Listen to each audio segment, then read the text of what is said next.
উলামায়ে কেরামের কিয়ামতের ময়দানে বিচার করবেন পর্দার আড়ালে। আলেমদের বিচার শেষ করে আল্লাহ বলবেন যাও জান্নাতের দিকে আগাও।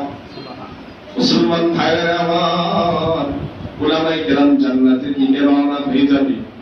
হাদিসের বর্ণনায় আসছে রাস্তার দুই পাশে কিছু সাধারণ মানুষ দাঁড়িয়ে থাকবে। সাধারণ মানুষগুলো দাঁড়িয়ে দাঁড়িয়ে ডাক দিবে মুফতি আল আমিন সাদিক সাহেব, হুজুর কোথায় যান? বলবে আল্লাহ তো আমাকে নিয়ামত জান্নাতের মেহমান করেছেন।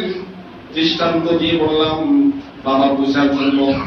হাদিসে আসছে আলেমরা যখন জান্নাতের দিকে রওনা হবে তখন দুই ধারে সাধারণ কিছু মুসল্লি দাঁড়ায় থাকবে। বলবে হুজুর কোথায় যান? বলবে আল্লাহ তাআলা তো আমাকে জান্নাতের নিয়ামতের জন্য মনোনয়ন করেছেন। লোকটা ডাক দিয়ে বলবে হুজুর আমাকে কি চিনেন? বলে হ্যাঁ চিনি তো, আমি তো গেন্দারিয়ার ওই যে অমুকের বাবা, আপনার মাদ্রাসায় আমার বাচ্চাটা ভর্তি করিয়েছিলাম। হুজুর মাদ্রাসায় যখন কোন কিছুর প্রয়োজন হতো বলতে সাধ্য অনুযায়ী 1 টাকা 2 টাকা দিয়ে শরীক হওয়ার চেষ্টা করতাম।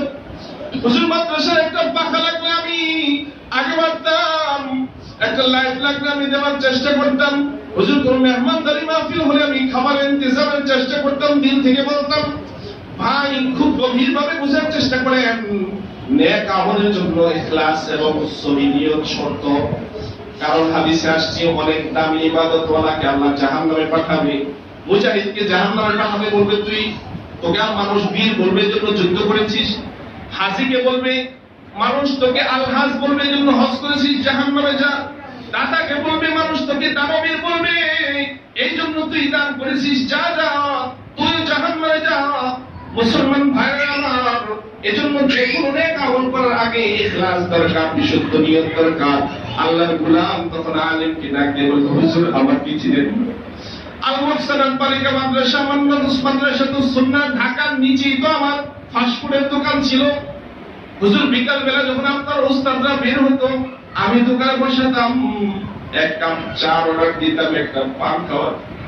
হুজুর আপনার মাদ্রাসার ওস্তাদদেরকে আমি বড় ভালোবাসতাম, মহব্বত করতাম।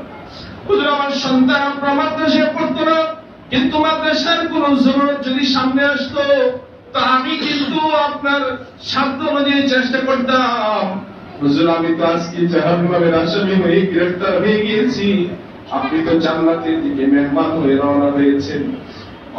মুসলমান ভাইরা আমার খুব গভীর মন দিয়ে বোঝার চেষ্টা করেন।